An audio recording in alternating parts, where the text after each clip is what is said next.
오늘의 시냇가에 심은 나무 말씀입니다. 이 시간 말씀 묵상을 위해서 함께 기도해요. 날마다 풍성한 은혜를 주시는 하나님 감사해요. 이 시간 하나님의 말씀을 묵상합니다. 성령님 말씀을 잘 깨닫도록 도와주시고 믿음으로 순종할 수 있도록 함께 해주세요. 예수님의 이름으로 기도합니다. 아멘. 오늘 우리가 함께 나눌 하나님의 말씀은 사도행전 19장 8절부터 10절까지 말씀이에요. 우리가 이 시간 하나님의 말씀을 함께 한 목소리로 읽겠습니다. 시작!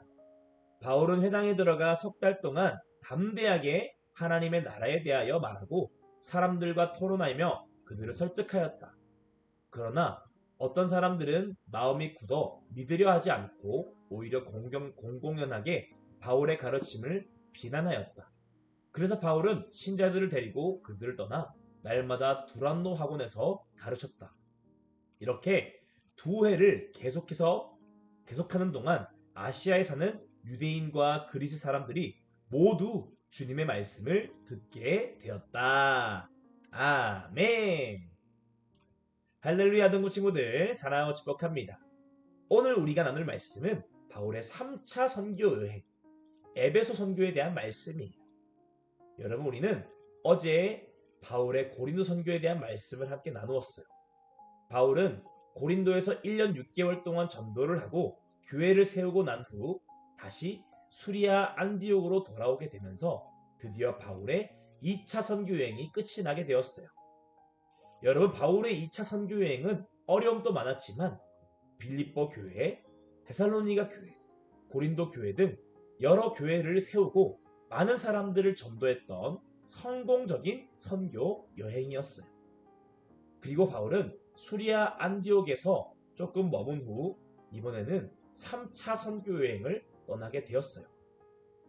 먼저 바울은 3차 전도 여행에서 그동안 방문했던 교회들, 1차 선교 여행 때 교회를 세웠던 갈라디아 지역을 방문해서 갈라디아 교회와 그 땅에 있는 성도들을 만나서 다시 하나님의 말씀을 알려주고 그들의 믿음을 세우는 일을 감당했어요.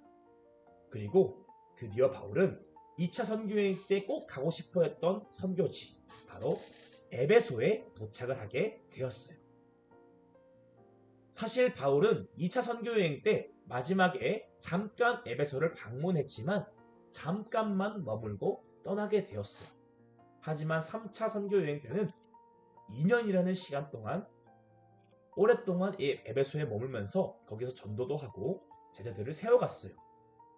바울은 에베소에 있는 두란노라고 하는 도서관에서 예수님의 말씀을 가르치고 제자들을 세워갔고 바울과 그의 제자들은 함께 힘을 모아서 에베소와 그 주변 지역에 있는 도시들에 방문해서 복음을 전하기 시작했고 그렇게 2년이라는 시간 동안 에베소 주변에 사는 외국인들과 유대인들 모두가 예수님의 말씀을 듣게 되었어요. 그리고 하나님은 그렇게 최선을 다해서 복음을 전하는 바울에게 놀라운 힘을 주셨어요. 어느 정도였냐면 바울의 손수건을 누가 가지고 가서 병든 사람에게 덮어주기만 해도 그 병이 깨끗하게 낫게 되는 놀라운 일들이 벌어지게 되었어요. 하루는 유대인들의 대사장이었던 스게가 바울이 귀신을 내쫓는 것을 보고 나도 해보리라 하는 마음을 가지고 귀신 들린 자에게 가서 바울이 전하는 예수의 이름으로 명한다. 귀신아 나가라! 라고 외치니 귀신이 스게를 향해 소리쳤어요. 내가 바울도 알고 예수님도 아는데 너는 누구냐?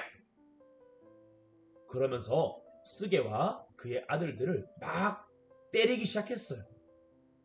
그 소문이 에베소 전체에 퍼지게 되었고 많은 사람들이 예수님은 진짜 살아계신 분이시구나.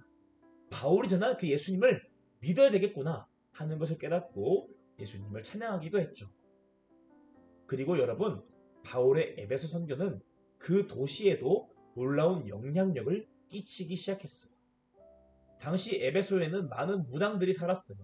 그런데 그들도 그들이 섬기는 잘못된 신이 아닌 예수님만이 진짜 하나님이심을 고백하고 그들이 가지고 있던 무당 책을 다 모아서 불에 태워버리기 시작했어요. 그런데 여러분, 그 불에 태워버린 책값만 해도 지금의 가치로 보면 30억 원이 넘을 정도로 어마어마한 양의 책들을 다 불로 태워버린 거예요. 여러분, 이처럼 복음에는 놀라운 능력이 있어요. 우리가 믿고 우리가 전하는 이 예수님의 복음은요, 사람을 바꾸고 도시를 바꿀 수 있는 놀라운 힘을 가지고 있는 거예요. 여러분, 나 한 사람이 전도한다고 해서 뭐가 바뀔까? 라는 생각이 우리 마음 가운데 들 수가 있어요.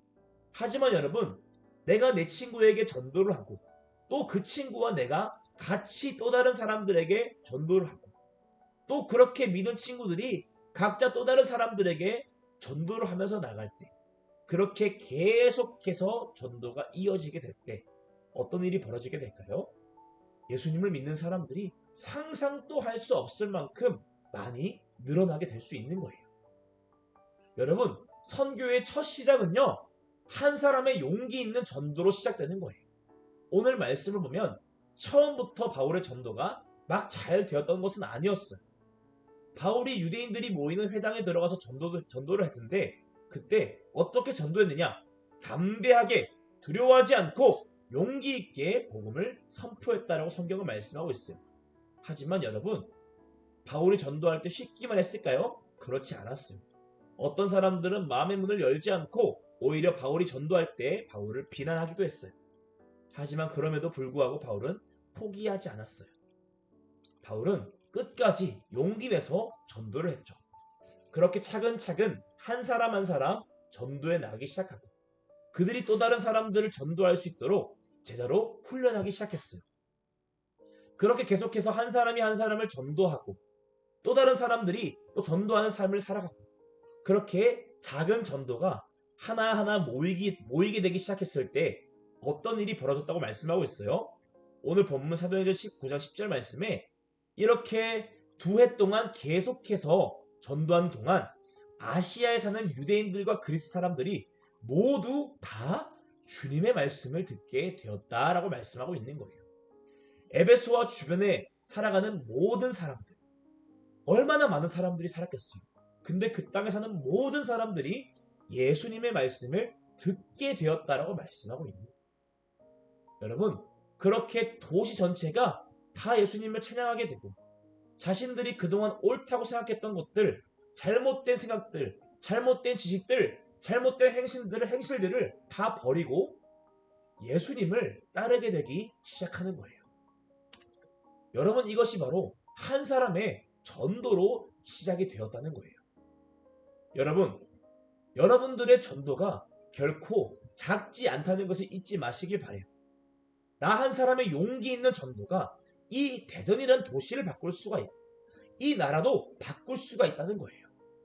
그것을 기억하며 여러분, 오늘 또 내가 살아가는 내 삶의 자리에서 하나님께서 우리에게 맡기신 임무를 따라서 내 친구에게, 내 이웃들에게, 내 가족에게 예수님을 알려주고 친구야, 함께 교회 가자, 예수님을 믿어 라고 이야기하며 전도자의 삶을 살아갈 수 있는 한돌교회 어린이 친구들 될 수 있기를 축복해요. 그렇게 바울처럼 용기 있게 전도하며 하나님의 나라를 위해 멋지게 쓰임받을 수 있는 우리 한돌 어린이 친구들 다 될 수 있기를 축복합니다. 이 시간 말씀을 생각하면서 함께 기도해요. 하나님, 오늘 말씀을 통해서 저 한 사람의 용기 있는 전도가 얼마나 큰 힘을 발휘할 수 있는지 깨닫게 해주셔서 감사해요. 저도 바울처럼 용기 내서 전도할 수 있도록 제 마음 가운데 믿음을 주시고 제가 전도할 때 저에게도 힘을 주시고 지혜를 주셔서 저를 통해서 많은 사람들이 예수님께로 돌아올 수 있도록 도와주세요. 예수님의 이름으로 기도합니다. 아멘.